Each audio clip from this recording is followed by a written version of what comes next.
Sir VHP छोड़ने की वजह क्या थी और एएचपी बनाने के पीछे की वजह? विश्व हिंदू परिषद खड़े करने में दो ही लोगों का बड़ा योगदान था, अशोक जी सिंघल और मैं, और मेरे जीवन के 40 वर्ष उसमें लगाए। धर्म ध्वज लहरा गया, राम मंदिर भी बन गया, अब मथुरा काशी की बारी है क्या? यह तो प्रारंभ है। अयोध्या तो जाकी है, काशी मथुरा अब तो बाकी है। नमस्कार, अनफिल्टर बातों में आपका स्वागत है। मैं हूं आपके साथ हेमंत शर्मा। आज हमारे साथ ऐसी शख्सियत हैं जो परिचय के मोहताज नहीं, प्रवीण तोगड़िया, जो एक हिंदुत्व का चेहरा माने जाते हैं। बहुत बहुत स्वागत है सर। धन्यवाद। सर, सबसे पहले आपने डॉक्टर से सामाजिक धार्मिक नेता बनने का फैसला कैसे और कब लिया, और उस मोड़ की कहानी क्या है? जीवन में हम क्या करेंगे उसका निर्णय हमारे हाथ में थोड़ा होता है। निर्णय भगवान करते हैं, पूर्व जन्म के कर्म करते हैं। मेरे नसीब में ही हिंदुओं की सेवा और संघर्ष करने का अच्छा रास्ता भगवान ने तय किया था। तो हम तो 42 साल पहले कैंसर के ऑपरेशन, हर रोज़ 5-6 ऑपरेशन, 10,000 ऑपरेशन किए, और 40 साल की उम्र में ऑपरेशन छोड़कर राम मंदिर के संघर्ष का नेतृत्व करने निकले। ये भगवान की कृपा ही थी और हमारे जीवन का आनंद था। पर कहता हूँ कि भगवान की इच्छा से ही जीवन में सब कुछ होता है। सर, वीएचपी छोड़ने की वजह क्या थी और एएचपी बनाने के पीछे की वजह? मैं पुरानी बातों में पढ़ना नहीं चाहता हूँ। विश्व हिंदू परिषद खड़े करने में दो ही लोगों का बड़ा योगदान था, अशोक जी सिंघल और मैं, और मेरे जीवन के 40 वर्ष उसमें लगाए। वहाँ भी आनंद था, जितने भी बंधु वहाँ थे उनसे बहुत आनंद का समय बीता। और कभी समय आया कि अब नई गाड़ी खरीद ले। पहले एम्बेसडर थी, अब टोयोटो आ गई है, होंडा आ गई है। तो अब अंतर्राष्ट्रीय हिंदू परिषद नामनी टोयोटो होंडा गाड़ी लेकर बहुत तेज से चल रहे हैं। राम मंदिर तक संघर्ष का काम था, वहाँ हुआ, मैंने ही करवाया जी। अब राम मंदिर बन गया, अब संघर्ष नहीं, हिंदुओं की चिंता।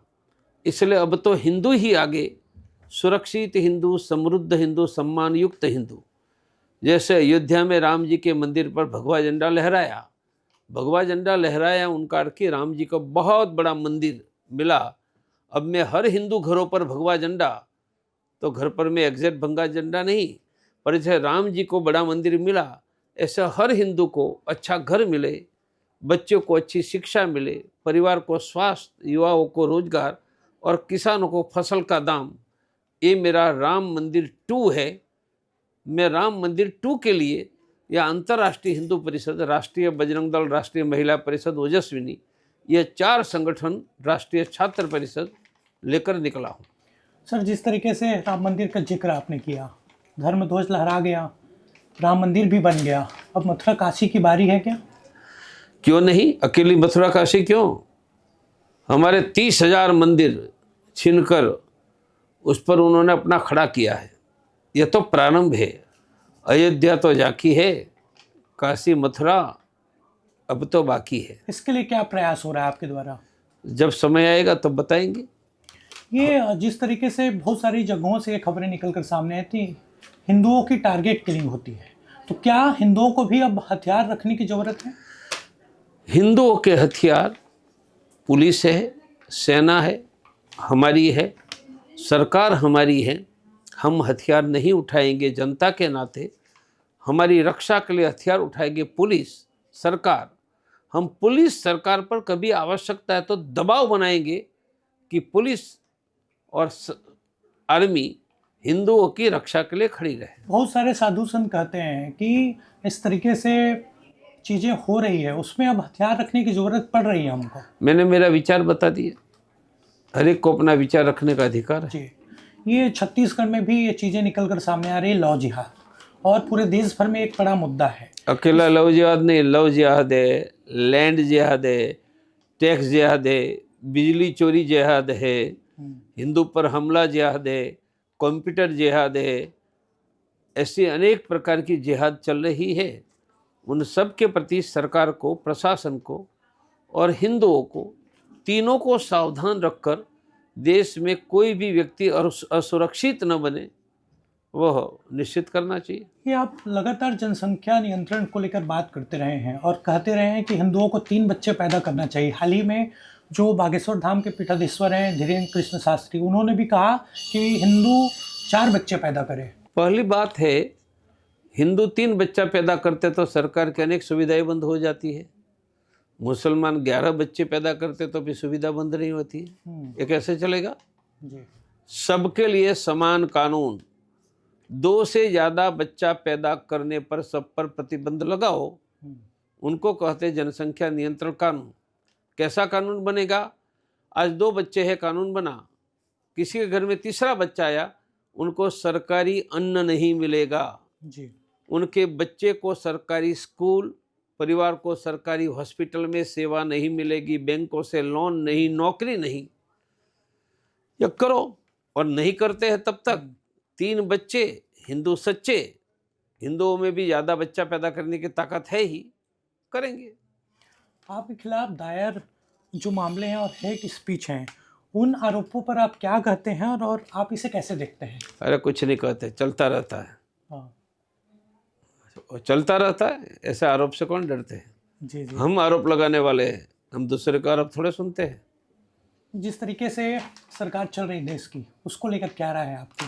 बढ़िया चल रही है, हिंदुत्व के लिए काम हो रहा है? हो रहा है, आगे भी करेंगे। ये लगातार बात होती है कि आज के समय में हिंदुओं के लिए सबसे बड़ी परेशानी और आगे चलकर जो समस्या है वो क्या आने वाली है? हिंदू की घटती हुई जनसंख्या, यह सबसे बड़ा खतरा है। 3 करोड़ बांग्लादेशी, ये सबसे बड़ा खतरा है। जिहादी आतंकवाद देश के गांवों गलियों में, ये सबसे बड़ा खतरा है। गरीबी, बेरोजगार, महंगी शिक्षा, किसानों के फसल को दाम नहीं मिल रहा है, यह भी सबसे बड़ी चिंता है।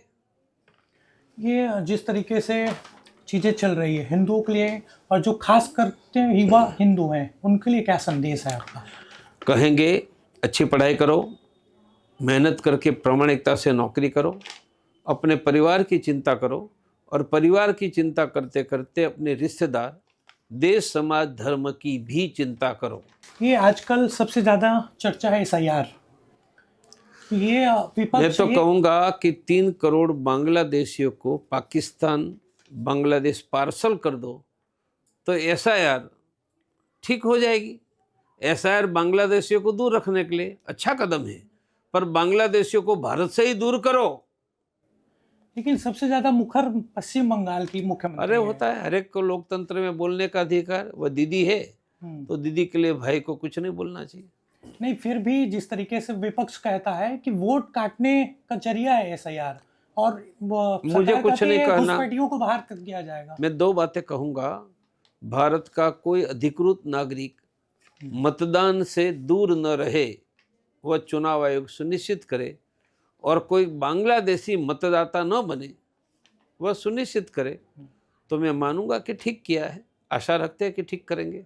छत्तीसगढ़ को लेकर बातचीत मैं करना चाहूँगा आपसे। 2023 में सत्ता परिवर्तन हुआ, उसके बाद भी सबसे बड़ी समस्या धर्मांतरण का बना हुआ है।